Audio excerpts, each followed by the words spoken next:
ಹೇಗಿದ್ದೀರಾ ಪುಟಾಣಿ ಮಕ್ಕಳೇ? ಮಕ್ಕಳೇ, ಇವತ್ತು ನಿಮಗೆ ಒಂದು ನೀತಿ ಕಥೆಯನ್ನು ಹೇಳ್ತಾ ಇದ್ದೀನಿ. ಇದು ಪಂಚತಂತ್ರ ಕಥೆಯ ಕಾಗೆ ಮತ್ತು ಕಾಳಿಂಗ ಸರ್ಪ. ಈ ಒಂದು ಕಥೆಯನ್ನು ನಿಮಗೆ ಹೇಳ್ತಾ ಇದ್ದೀನಿ. ಒಂದು ದೊಡ್ಡ ಮರ ಇರುತ್ತೆ. ಆ ಮರದಲ್ಲಿ ಕಾಗೆ ದಂಪತಿಗಳು ಅಂದರೆ ಗಂಡ ಹೆಂಡತಿ ವಾಸ ಇರ್ತಾರೆ.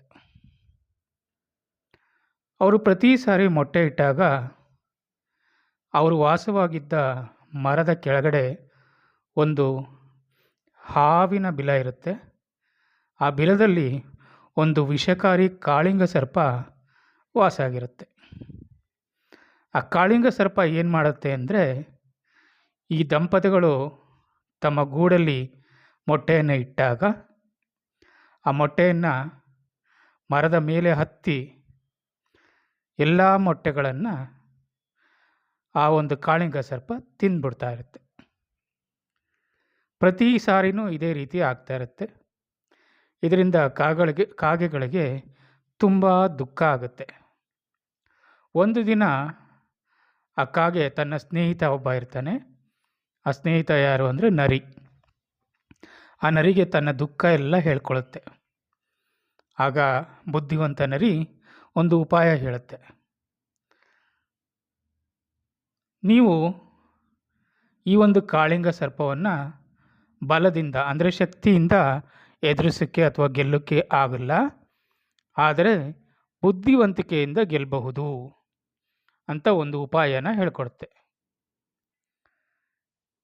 ಇದೇ ಕಾಡಿನ ಪಕ್ಕದಲ್ಲಿ ಒಂದು ಅರಮನೆ ಇದೆ. ಆ ಅರಮನೆಯ ಕೆರೆಯಲ್ಲಿ ರಾಜಕುಮಾರಿ ಸ್ನಾನಕ್ಕೆ ಅಂತ ಬರ್ತಾಳೆ.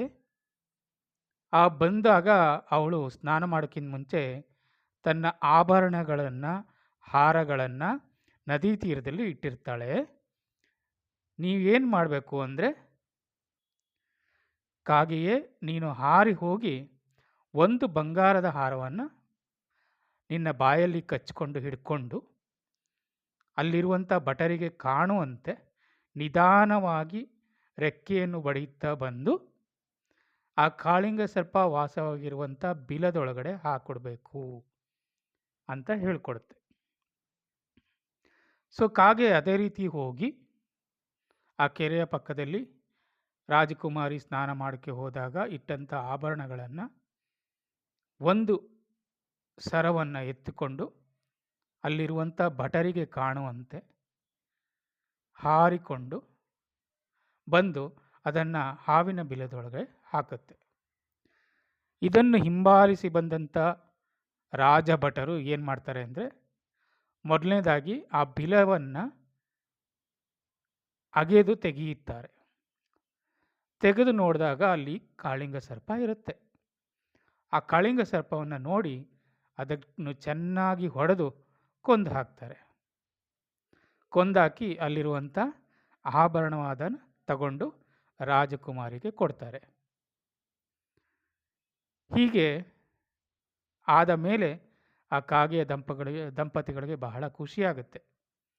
ಈ ಒಂದು ಕಾಳಿಂಗ ಸರ್ಪವನ್ನು ನಾವು ಬಲದಿಂದ ಗೆಲ್ಲದಿರೋ ನಮ್ಮ ಬುದ್ಧಿವಂತಿಕೆಯಿಂದ ಗೆದ್ವಿ, ಈ ಸಮಸ್ಯೆಗೆ ಪರಿಹಾರ ಆಯಿತು ಅಂತ ಬಹಳ ಖುಷಿ ಪಡ್ತವೆ. ಈ ಒಂದು ಕಥೆಯ ನೀತಿ ಅಂದರೆ, ಬಲಕ್ಕಿಂತ ಬುದ್ಧಿ ದೊಡ್ಡದು.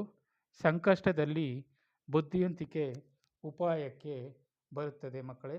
ಅದರಿಂದ ನಾವು ಬಲ ಇಲ್ಲ ಅಂದರೂ ಬುದ್ಧಿಯನ್ನು ಉಪಯೋಗಿಸಿ ಈ ಒಂದು ಕಾರ್ಯವನ್ನು ಸಾಧಿಸಬಹುದು. ಎಲ್ಲರಿಗೂ ನಮಸ್ಕಾರ.